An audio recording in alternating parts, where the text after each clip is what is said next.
Kushtia battalion ৪৭ BGB এর battalion সদরের border guard public school and college মাঠ প্রাঙ্গণে স্থানীয় শীতার্ত দুস্থ ও গরিবদের সহায়তা প্রদানের জন্য শীতবস্ত্র কম্বল বিতরণ কর্মসূচি অনুষ্ঠিত হয়। ১৭ ডিসেম্বর বিকেলে উক্ত কর্মসূচিতে কুষ্টিয়া ব্যাটালিয়ন ৪৭ বিজিবি এর অধিনায়ক lieutenant colonel Rashed Kamal Roni SUP PSC G উপস্থিত থেকে শীতার্ত দুস্থ ও গরিবদের মাঝে কম্বল বিতরণ করেন।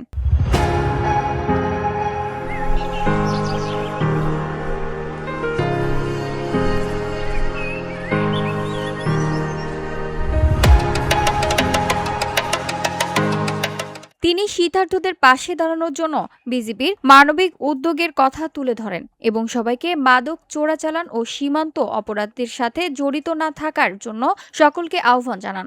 এ সময় তিনি আরও বলেন, বর্ডার গার্ড বাংলাদেশ বিজিবি সীমান্ত সুরক্ষিত রাখার মাধ্যমে দেশের নিরাপত্তা নিশ্চিত করার পাশাপাশি দুস্থ, গরিব ও অসহায় মানুষের পাশে দাঁড়াচ্ছে। আমাদের এই মহান সেবামূলক কার্যক্রম ভবিষ্যতেও অব্যাহত থাকবে। আমরা সবসময় দুস্থ মানুষদের পাশে থাকার চেষ্টা করি।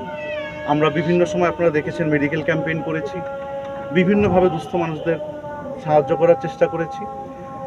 এই শীতের সময় এই কুষ্টিয়া অঞ্চলে শীত একটু বেশিই পড়ে, বাট আমাদের দুস্থ মানুষ যারা আছে তাদের সবার পক্ষেই শীতবস্ত্র কেনা সম্ভব হয় না।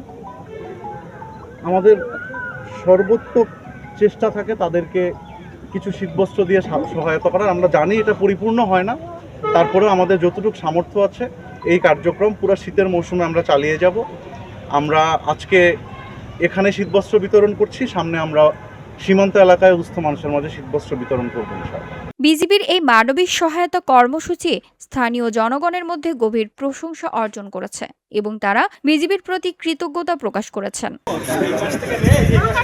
VOD Bangla news desk. চেষ্টা করছি আপনাদেরকে সহায়তা করার জন্য।